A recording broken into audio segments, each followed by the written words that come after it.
मुजफ्फरनगर पहुंचे भारतीय समाज पार्टी के अध्यक्ष ओम प्रकाश राजभर सपा सुप्रीमो अखिलेश यादव पर जमकर प्रहार किया।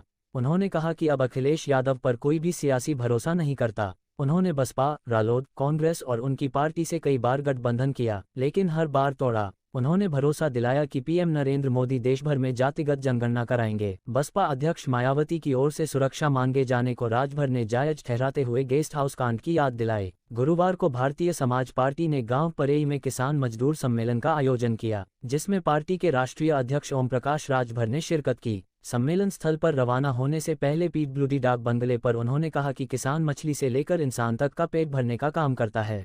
उस किसान की समस्या के समाधान के लिए आज़ादी के बाद से ही लोग लगे हैं, लेकिन बीच में बिचौलिए होते हैं। लेकिन जब से मोदी प्रधानमंत्री बने, बिचौलियों की भूमिका सीमित कर दी गई। आज सोहेलदेव भारतीय समाज पार्टी ग्राम परई क्रेशर पे एक किसान मजदूर महारैली का आयोजन कर रही है।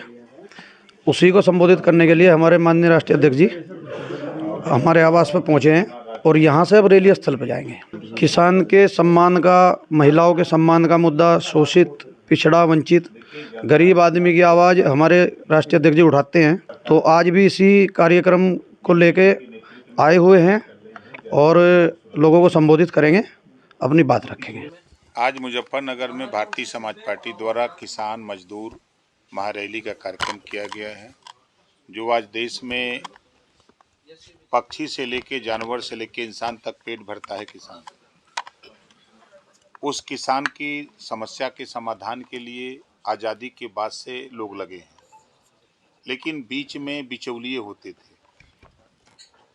जब से माननीय नरेंद्र मोदी जी प्रधानमंत्री बने हैं, ये बिचौलिए बहुत परेशान हैं। किसान सम्मान निधि योजना बनी, किसानों के लिए सीधे बैंक से किसान के खाते में पैसे जा रहे हैं, इस नाते विपक्ष परेशान है।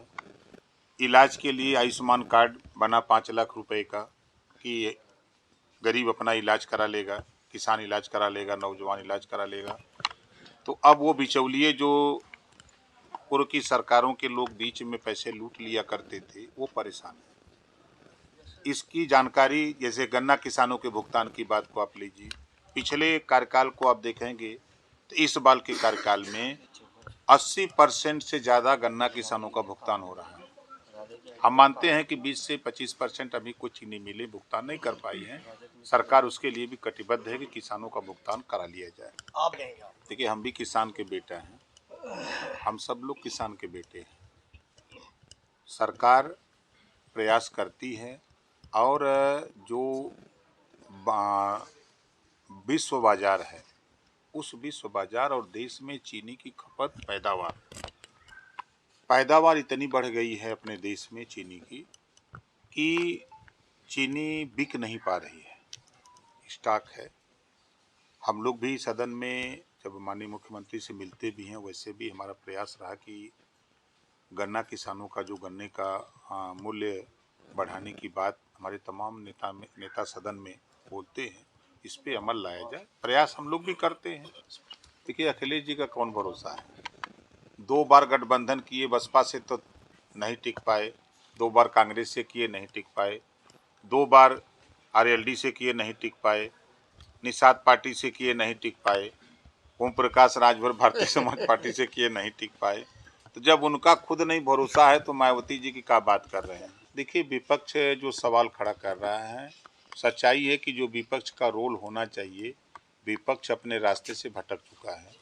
सरकार कोई अच्छा काम कर रही हो, अगर उसमें कोई कमी हो तो विपक्ष उसको सलाह दे कि इसको ये कमी, इसको ठीक करो। लेकिन अब विपक्ष ये मान लिया है कि हम विरोध करेंगे, आप कितना हो बढ़िया काम करिए। आप बताइए, जो भगवान राम को मानने वाले लोग हैं, लंबे समय से उन लोग आस लगाए बैठे थे कि मंदिर बने, आप बन रहा है तो फिर दिक्कत क्यों है। यही कांग्रेस पार्टी के लोग ने ताला खुलवाए थे, दूसरा कोई खुलवाया था। किस लिए खुलवाया था? मंदिर बनवाने के लिए ना। आज विरोध किस बात का? यही समाजवादी पार्टी के लोग सुरक्षा की बात करते हैं, आज कह रहे हैं हम नहीं जाएंगे या हमको निमंत्रण नहीं है। लेकिन आप उनके घर में चलिए, मेरे साथ मैं दिखाऊं, उनकी पत्नी डिम्पल जी हो, चाहे अखिलेश जी हो, चाहे कोई भी हो, राम राम राम राम सुबह उठ के करने लगते हैं, शाम को करते हैं, दिन भर करते हैं। तो दिल में तो सबके है, ये ऐसा नहीं है। सोनिया गांधी हो सकता है उनको लगा हो कि भाई हम उस दिन नहीं दूसरे दिन जाएं। बिल्कुल हम जातिवाद जनगणना के पक्षधर हैं और ये भी कह रहा हूँ जिस तरह महिला आरक्षण मोदी जी ने पास किया उसी तरह जातिवाद जनगणना भी मोदी जी ही कराएंगे। रोहिणी आयोग का गठन हुआ है 27% आरक्षण को पूरे देश में बांट करके देने के लिए। इस लड़ाई को ना सपा लड़ती है, ना बसपा लड़ती है, ना कांग्रेस लड़ती है। इस लड़ाई को अगर मजबूती से कोई लड़ता है तो ओम प्रकाश राजभर लड़ते हैं। 2 जून की गेस्ट हाउस घटना तो आप जान ही रहे हैं, किसने किया था? समाजवादियों ने किया था, जग जाहिर है। तो ये तय है कि आज के जो वर्तमान सरकार है एक कानून के राज है और सपा की सरकार थी तो उसको लोग गुंडा राज कहते थे।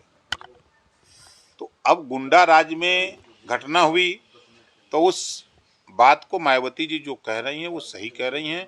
उनकी सुरक्षा की जिम्मेदारी प्रदेश सरकार की भी है। उन्होंने आवास की डिमांड की है, सरकार उनको आवास भी देगी। कितनी सीटों पर आपकी पार्टी इस बार लोकसभा चुनाव लड़ने की? 3% तो मांगेंगे।